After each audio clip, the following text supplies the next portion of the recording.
Hello students, welcome to guidance গুরু চ্যানেলে আপনাদের সকলকে স্বাগত। আশা করি আপনারা প্রত্যেকেই ভালো আছেন এবং প্রত্যেকেই সুস্থ রয়েছেন।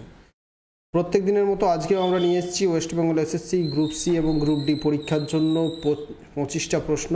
আজকের প্র্যাকটিস সেট নাম্বার হচ্ছে আমাদের 24 নাম্বার সেট। তো মন দিয়ে দেখবেন, আজকেও আমাদের 25টা প্রশ্ন থাকবে। আর আজকের যে আমাদের সেটটা, একটু ওয়েট করুন, আজকের যে আমাদের সেটটা সেটা হচ্ছে স্ট্যাটিক জিকে স্পেশাল। এখানে 25টা প্রশ্নই থাকবে স্ট্যাটিক জিকে থেকে। ঠিক আছে, প্রশ্নগুলো সহজ আছে, যদি শুধু ধারণা দেওয়ার জন্য ক্লাসটা করছি, যাতে এই ধরনের প্রশ্ন কিন্তু আপনাদের থাকবে। তো মন দিয়ে দেখতে থাকুন।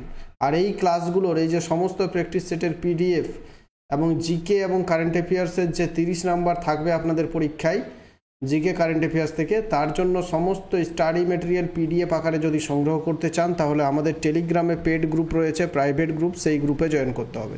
সেই গ্রুপে জয়েন করার জন্য কত টাকা পেমেন্ট করতে হবে, কোথায় পেমেন্ট করতে হবে, সব কিছু ডিটেলস বলে দেবো। আমাদের এই যে হোয়াটসঅ্যাপ নাম্বার দেখতে পাচ্ছেন, এই হোয়াটসঅ্যাপ নাম্বারে মেসেজ করুন, সমস্ত ডিটেলস বলে দেওয়া হবে। ঠিক আছে, তো অবশ্যই প্রত্যেকে মেসেজ করুন। এছাড়াও আমাদের আছে টেলিগ্রামে ফ্রি চ্যানেল রয়েছে, এই ভিডিওর ডেসক্রিপশানে লিঙ্ক দেওয়া থাকবে, অবশ্যই আপনারা লিঙ্কে ক্লিক করে জয়েন করে যাও।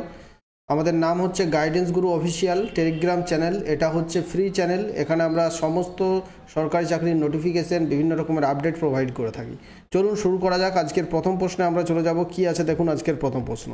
আজকের প্রত্যেকটি প্রশ্নই হচ্ছে স্ট্যাটিক জিকে থেকে প্রশ্ন। তো স্ট্যাটিক জিকে থেকে আপনাদের প্রশ্ন পরীক্ষায় থাকবে, সেজন্যই করাচ্ছি। তো মন দিয়ে দেখতে থাকুন, প্রত্যেকটা প্রশ্নই ইম্পর্টেন্ট হবে। ঠিক আছে, প্রথম প্রশ্ন কি দেখুন, কোন ভারতীয় সঙ্গীতজ্ঞ প্রথম গায়ক যিনি সর্বোচ্চ বেসামরিক সম্মান ভারতরত্ন পান? বেসামরিক, অনেকেই বলবে স্যার এই বেসামরিক ওয়ার্ডটা আবার কি? তো আগে কিন্তু অসামরিক ওয়ার্ডটা ব্যবহার করা হতো, কিছুদিন যাবৎ সম্প্রতি বেসামরিক ওয়ার্ড ব্যবহার করা হচ্ছে। ঠিক আছে, তো এই যে বেসামরিক সম্মান, কোন ভারতীয় সঙ্গীতজ্ঞ প্রথম গায়ক যিনি বেসামরিক সম্মান ভারতরত্ন পান প্রথম সঙ্গীতজ্ঞ হিসেবে? আমরা জানি যে সঙ্গীতজ্ঞ লতা মঙ্গেশকর ভারতরত্ন পেয়েছেন, কিন্তু তার আগেও একজন সঙ্গীতজ্ঞ ভারতরত্ন পেয়েছেন, তিনি হচ্ছেন এম.এস. শুভালক্ষ্মী। কি নাম? M S. Subbulakshmi. Option B is the correct answer, M S. Subbulakshmi. ঠিক আছে, M S. Subbulakshmi, option B. M S. Subbulakshmi ভারতের একজন বিখ্যাত সঙ্গীতজ্ঞ। পুরো নাম হচ্ছে মাদুরাই সানমুখওয়াদিয়া, এরকম কিছু একটা, তারপরে হচ্ছে শুভালক্ষ্মী। 1916 সালে জন্মগ্রহণ করেছিলেন, মৃত্যু হয়েছে 2004 সালে। তিনি ভারতের প্রথম সঙ্গীতজ্ঞ হিসেবে তিনটিতে তিনি প্রথম আছেন। ভারতের প্রথম সঙ্গীতজ্ঞ হিসেবে ভারতরত্ন পাচ্ছেন, এটা এক নাম্বার। ভারতের প্রথম সঙ্গীতজ্ঞ হিসেবে ম্যাগসাইসে পুরস্কার পাচ্ছেন, এটা 2 নম্বর।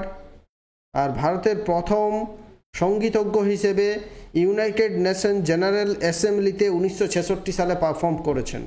এটাও প্রশ্ন থাকতে পারে যে কে ভারতের প্রথম সঙ্গীতজ্ঞ হিসেবে ইউনাইটেড নেশন জেনারেল অ্যাসেম্বলিতে পারফর্ম করেছেন? তো এম.এস. শুভালক্ষ্মী 1966 সালে। ম্যাগসাইসে পুরস্কার প্রথম সঙ্গীতজ্ঞ হিসেবে পেয়েছেন 1974 সালে। ঠিক আছে, তো তিনটাই মোস্ট ইম্পর্টেন্ট। চলুন দেখা যাক পরবর্তী প্রশ্ন কি আছে। ক্লাসটা ভালো লাগলে অতি অবশ্যই প্রত্যেকে লাইকটা মাস্ট করবেনই, তারপরে শেয়ার করবেন, প্রত্যেকে নতুন হয়ে থাকলে চ্যানেল সাবস্ক্রাইব করে নেবেন। 2 নম্বর হচ্ছে রঙ্গস্বামী কাপ কোন খেলার সঙ্গে যুক্ত? প্রত্যেকটা প্রশ্নই আজকে থাকবে স্ট্যাটিক জিকে থেকে প্রশ্ন, প্রত্যেকটা প্রশ্ন থাকবে স্ট্যাটিক জিকে থেকে।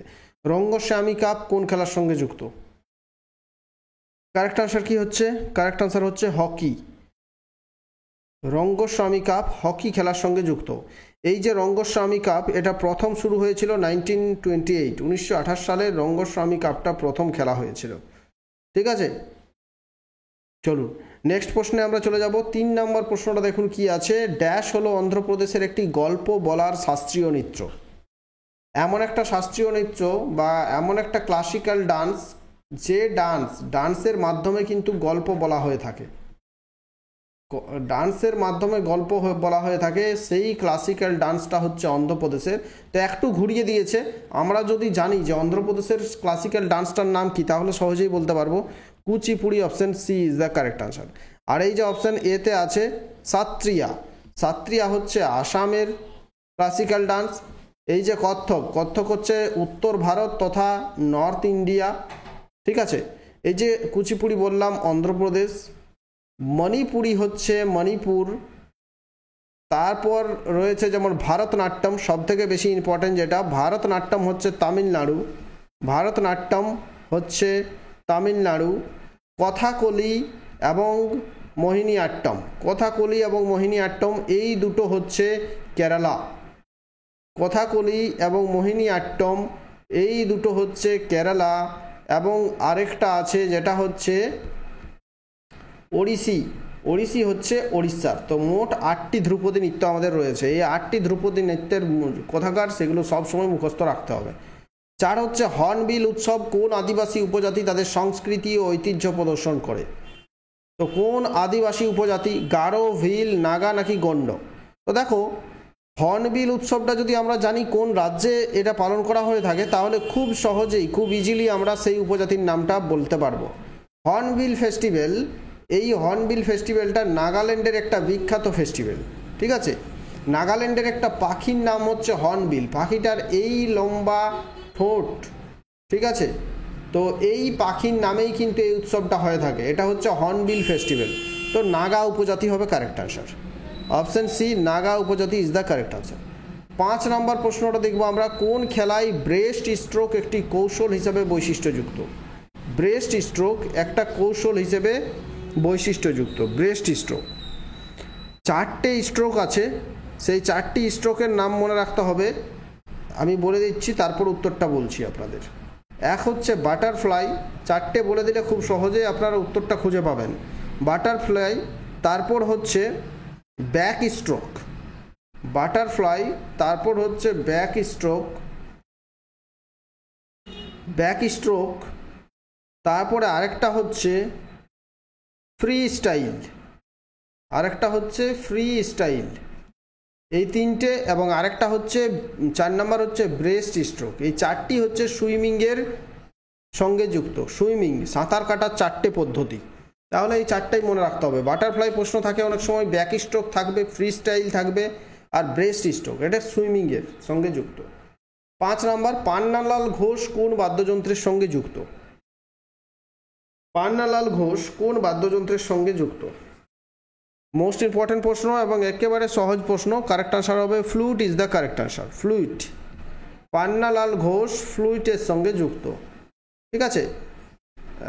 এই প্রশ্নটা কিছুদিন আগে করিয়েছিলাম, তখন একজন বলছে স্যার কমেন্টে জানাচ্ছে পান্নালাল ঘোষ ফ্লুট বলেছেন আপনি, সেটা আপনি ভুল বলেছেন, বাঁশি হবে।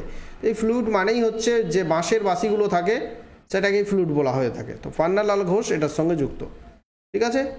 7 নম্বর, নিচের কোনটি ভারতের নৃত্যের জন্য সর্বোচ্চ পুরস্কার? ভারতের ডান্সের জন্য সর্বোচ্চ পুরস্কার কোনটি? ভারতের ডান্সের জন্য সর্বোচ্চ পুরস্কার কোনটি? ডান্সের জন্য সর্বোচ্চ পুরস্কার ভারতের কোনটি? কারেক্ট আনসার হবে সঙ্গীত নাটক একাডেমি পুরস্কার, সঙ্গীত নাটক একাডেমি পুরস্কার, option D is the correct answer. এই যে সঙ্গীত নাটক একাডেমি পুরস্কার, এটা প্রথম চালু হয়েছিল 1952 সালে, লাস্ট পুরস্কার প্রদান করা হয়েছে 2023 সালে, ঠিক আছে। এটাকে একাডেমি, ভারতে একাডেমি পুরস্কার হিসেবেও জানা যায়। তো সঙ্গীত নাটক একাডেমি পুরস্কার। চলুন নেক্সট প্রশ্ন আমরা দেখব, উস্তাদ বিন্দা খান কোন নিম্নের কোন বাদ্যযন্ত্রের সঙ্গে যুক্ত? উস্তাদ বিন্দা খান, উস্তাদ বিন্দা খান কোন বাদ্যযন্ত্রের সঙ্গে যুক্ত? তো উস্তাদ বিন্দা খান হচ্ছে সারঙ্গি। কোন বাদ্যযন্ত্র? Sarangi, option B is the correct answer. দেখুন আমি যে প্রশ্নগুলো দিয়েছি এই প্রশ্নটাই পরীক্ষায় আসবে এমন কোনো মানে নেই। আপনাকে জেনে রাখতে হবে যে সারঙ্গি, কয়েকজন সারঙ্গি বাদকের নাম মুখস্থ রাখতে হবে, কয়েকজন বাঁশি বাদকের নাম মুখস্থ রাখতে হবে, কয়েকজন সেহনাই বাদকের নাম মুখস্থ রাখতে হবে, তারপর হচ্ছে গিয়ে কয়েকজন তবলা বাদকের নাম মুখস্থ রাখতে হবে, এগুলো জানতে হবে। এইটা প্রশ্নটা দিয়েছি বলে এটাই আসবে এমন কোনো মানে নেই। 9 নম্বর দেখুন, হিন্দু উৎসব দেওয়ালির মতোই একটি উৎসব হলো বারাস, কোন ভারতীয় উপজাতি দ্বারা এই উৎসবটি উদযাপন করা হয়? এই যে দেওয়ালি যেমন হয়ে থাকে, দেওয়ালি উৎসব বা দীপাবলি, তারই একটা মতো একটা উৎসব হচ্ছে বারাস। সেই বারাসটা কোন উপজাতি করে থাকে? এই বারাস উৎসবটা পালন করে থাকে ওয়ারলি এবং কোকনা উপজাতি। ওয়ারলি, ভার্লি বাংলায় আমরা বলছি, আসল হচ্ছে WARLI, ভার্লি এবং কোকনা। এই দুটো উপজাতি সাধারণত পশ্চিম ভারতে দেখা যায়। মহারাষ্ট্র এবং গুজরাটের যে বর্ডার এরিয়া, সেই বর্ডার এরিয়ায় এই উপজাতিগুলো দেখা যায়। ওয়ারলি হচ্ছে এক ধরনের পেন্টিং, সেখান থেকেই সেই উপজাতির নামটা এসছে ওয়ারলি উপজাতি। ঠিক আছে, তাহলে ভার্লি এবং কোকনা উপজাতির উৎসব হচ্ছে ভারাস। 10 নম্বর, নিম্নের কোন দেশটি ভারতের একটি প্রতিবেশীর দেশ নয়? নিম্নের কোন দেশটা বলছে ভারতের প্রতিবেশী দেশ নয়? তো যে সব দেশগুলো ভারতের সঙ্গে বর্ডার শেয়ার করে সেই সব দেশগুলোই হচ্ছে ভারতের প্রতিবেশী দেশ। যেমন হচ্ছে মায়ানমার, ভুটান, নেপাল, এগুলো হচ্ছে ভারতের প্রতিবেশী দেশ। তাহলে Japan option A is the correct answer. Japan কিন্তু ভারতের প্রতিবেশী দেশ নয়। ভারতের 7টি প্রতিবেশী দেশ আছে, সেই 7টি প্রতিবেশী দেশের নাম আমি এখানে আপনাদের বলে দিচ্ছি, লিখে নেবেন। আফগানিস্তান, শর্টে লিখে দিচ্ছি, আফগানিস্তান। এক হলো বাংলাদেশ বা কাংলাদেশ, দুটো হলো। তারপর হচ্ছে ভুটান 3 নাম্বার, 4 নাম্বার হচ্ছে চায়না, 5 নাম্বার হবে মালদ্বীপস, 6 নাম্বার হচ্ছে মায়ানমার। ঠিক আছে, 7 নাম্বার হবে শ্রীলঙ্কা। পাকিস্তান এবং শ্রীলঙ্কা। 8টি দেশ, 7টি দেশ নয়, 8টি দেশ জলপথে এবং স্থলপথে ভারতের যে বর্ডার শেয়ার করছে সেই সব দেশগুলো। 8টা দেশ ভারতের প্রতিবেশী দেশ রয়েছে। ঠিক আছে, নেক্সট চলে যাব 11 নম্বর প্রশ্ন আমরা। একটি হ্যান্ডবল ম্যাচ মোট ড্যাশ মিনিট স্থায়ী হয়? একটি হ্যান্ডবল ম্যাচ কত মিনিট স্থায়ী হয়ে থাকে? একটি হ্যান্ডবল ম্যাচ মোট 70 মিনিটের হ্যান্ডবল ম্যাচগুলো খেলা হয়ে থাকে। কত মিনিটের? 70 মিনিটের হ্যান্ডবল ম্যাচ খেলা হয়ে থাকে। 70 minute, 70 minutes is the correct answer. তেমনি ফুটবল ম্যাচ হয়ে থাকে কত, সেটা আমি এখানে কমেন্টে বলার জন্য প্রত্যেকের কাছে অনুরোধ করছি। এটা প্রত্যেকে কমেন্ট করে বলবেন যে ফুটবল খেলা কতক্ষণের হয়ে থাকে। ফুটবল খেলা ফার্স্ট হাফ সেকেন্ড হাফ মিলিয়ে কতক্ষণের হয়ে থাকে, এটা কমেন্ট করবেন। ঠিক আছে, অতিরিক্ত যে সময় থাকে সেই অতিরিক্ত সময় এখানে বলার দরকার নেই, শুধু যে সময়টার খেলা হয়ে থাকে সেই সময়টা বলতে হবে। ফুটবল। নেক্সট প্রশ্নে আমরা চলে যাব, কি আছে দেখব পরবর্তী প্রশ্নটা। 12 নম্বর প্রশ্ন হচ্ছে পুলিৎজার পুরস্কার কোন ক্ষেত্রে প্রদান করা হয়ে থাকে? পুলিৎজার পুরস্কার কোন ক্ষেত্রে প্রদান করা হয়? পুলিৎজার পুরস্কার এটা প্রদান করা হয়েছিল 1917 সালে প্রথম কার নামে এটা জানতে হবে। ঠিক আছে, পুলিৎজার পুরস্কার প্রথম প্রদান করা হয়েছিল 1917 সালে। আর এটা সাধারণত সাংবাদিকতা, সঙ্গীত প্রভৃতি ক্ষেত্রে এই পুরস্কার প্রদান করা হয়ে থাকে। মিউজিক্যাল কম্পোজিশন, লিটারারি অ্যাচিভমেন্ট এবং জার্নালিজম, এই 3টে ক্ষেত্রে, মানে সাহিত্য, সাংবাদিকতা এবং সঙ্গীত, এই 3টি ক্ষেত্রে এই পুলিৎজার পুরস্কার প্রদান করা হয়ে থাকে। 13 হচ্ছে 2011 সালের আদমশুমারি অনুযায়ী কোন রাজ্যের মহিলা সাক্ষরতার হার সর্বাধিক? মহিলা সাক্ষরতার হার সর্বাধিক কোন রাজ্যের? কারেক্ট আনসার কি হবে? Kerala is the correct answer. কেরালাতে মহিলা সাক্ষরতার হার সর্বাধিক। সবচেয়ে বেশি শিক্ষিত মহিলা শিক্ষিত হচ্ছে কেরালা। আর সবচেয়ে কম মহিলা শিক্ষিত আই থিঙ্ক রাজস্থান না হরিয়ানা, ঠিক মনে পড়ছে না, তো রাজস্থান হবে। ঠিক আছে, আর শিক্ষার হার সবচেয়ে কম বললে বিহার, আর শিক্ষার হার সবচেয়ে বেশি বললে 2011 অনুসারে বললে কেরালা। আর রিসেন্ট যে রিপোর্ট এসছে সেখানে বলছে সবচেয়ে বেশি শিক্ষার হার হচ্ছে মিজোরাম। এবং 100% শিক্ষিত এরিয়া বলা হচ্ছে মিজোরামকে। রিসেন্ট রিপোর্ট মে মাসে প্রকাশিত হয়েছে। প্রশ্ন থাকবে যে কোন রাজ্যের সমস্ত মানুষই সাক্ষর, তখন বলতে হবে মিজোরামের সমস্ত মানুষ সাক্ষর। কারণ বলা হচ্ছে কি, কোনো রাজ্যের যদি মানুষের 95%-এর বেশি শিক্ষিত থাকে তখন সেই রাজ্যকে আমরা কি বলবো, সেই রাজ্যের সমস্ত মানুষ সাক্ষর। তাহলে মিজোরাম কিন্তু এটা করেছে, মিজোরাম এখন বর্তমানে সবচেয়ে বেশিতে আছে। তাহলে এই প্রশ্নের উত্তর হয়ে যাবে কেরালা। পরবর্তী প্রশ্ন 14 নম্বরে দেখব আমরা, কোন নৃত্যশৈলী তাণ্ডব এবং লাস্য উভয়ের সাথে যুক্ত? তাণ্ডব এবং লাস্য। তাণ্ডব শব্দটা আমরা অনেকেই জানি, কিন্তু লাস্যটা হয়তো অনেকেই জানি না। শিব তাণ্ডব আমরা অনেকেই জেনে থাকি, শিব তাণ্ডব। ঠিক আছে, শিব তাণ্ডব। তো শিবের যে নৃত্য সেটাকে বলা হয়ে থাকে তাণ্ডব, এবং পার্বতীর যে নৃত্য সেই নৃত্যকে বলা হয়ে থাকে কি, লাস্য। তো তাণ্ডব এবং লাস্য দুটোরই কম্বিনেশন একসঙ্গে দেখা যায় কোন ডান্সে? কোন ডান্সে এই দুটো একসঙ্গে আমরা দেখতে পারবো? কোন ডান্সে এই দুটো আমরা একসঙ্গে দেখতে পারবো? বলে দিচ্ছি, 1 সেকেন্ড, এটার উত্তরটা একটু দেখতে হবে। কোন ডান্সে আমরা দেখতে পারবো দুটো একসঙ্গে? মণিপুরি ডান্সে আমরা এই দুটো একসঙ্গে দেখতে পারবো। ঠিক আছে, 15 নম্বর প্রশ্ন দেখবো আমরা। কোন দিনটি মেজর ধ্যানচাঁদ এর জন্মদিন, যা জাতীয় ক্রীড়া দিবস হিসেবে পালন করা হয়? মেজর ধ্যানচাঁদ কে হকির জাদুকর বলা হয়ে থাকে, আর এই মেজর ধ্যানচাঁদের জন্মদিন হচ্ছে 29শে আগস্ট। এই দিনটাকে প্রত্যেক বছর মানে কি দিবস হিসেবে? জাতীয় ক্রীড়া দিবস হিসেবে পালন করা হয়। আর রিসেন্টলি রাজীব গান্ধী খেলরত্ন পুরস্কার যেটা দেওয়া হতো, সেই রাজীব গান্ধী খেলরত্ন পুরস্কারের নামটা পরিবর্তন করে মেজর ধ্যানচাঁদ খেলরত্ন পুরস্কার করা হয়েছে। ঠিক আছে। 16 নম্বর, নবান্ন নাটকটি কে রচনা করেছেন? তো দেখুন, আমি এখানে নবান্ন নাটকটা বলেছি, তো পরীক্ষায় নবান্ন নাটকটাই আসবে এই ধরনের কোনো মানে নেই, আসতেও পারে নবান্ন। আমি যেটা ইম্পর্টেন্ট সেটাই বেছেছি, কিন্তু এই ধরনের কিছু নাটক, কিছু উপন্যাস, কিছু ছোট গল্প জেনে রাখতে হবে, যেখান থেকে তুলে দিতে পারে যে এই নাটকটি বা এই ছোট গল্পটা কে লিখেছেন। ঠিক আছে, তো নবান্ন নাটকটি লিখেছেন বিজন ভট্টাচার্য, অপশন এ বিজন ভট্টাচার্য। 17 নম্বরে চলে যাব আমরা। 2011 সালের আদমশুমারি অনুসারে নিচের কোন ধর্মের জনসংখ্যা সবচেয়ে কম? ইম্পর্টেন্ট প্রশ্ন, প্রত্যেকটা ইম্পর্টেন্ট প্রশ্ন আছে, আর প্রত্যেকটাই আজকের স্ট্যাটিক জিকে থেকে প্রশ্ন রেখেছি। তো কোন ধর্মের জনসংখ্যা সবচেয়ে কম? আগে আমি পরপর বলে দিচ্ছি যে কোন ধর্মের জনসংখ্যা কত। হিন্দু হয়ে যাবে 79.8%, এটা রিসেন্ট রিপোর্ট বলে দিচ্ছি। ইসলাম হচ্ছে 14.2%, রিসেন্ট রিপোর্ট বলে দিচ্ছি। খ্রিস্টানিটি হচ্ছে 2.3%, শিখ হচ্ছে 1.7%, জৈনরা হচ্ছে, আচ্ছা বুদ্ধ হচ্ছে 0.7%। ঠিক আছে, এরপরে চলে যাব আমরা আদিবাসী হচ্ছে 0.5%। ঠিক আছে, জৈন হচ্ছে 0.4%।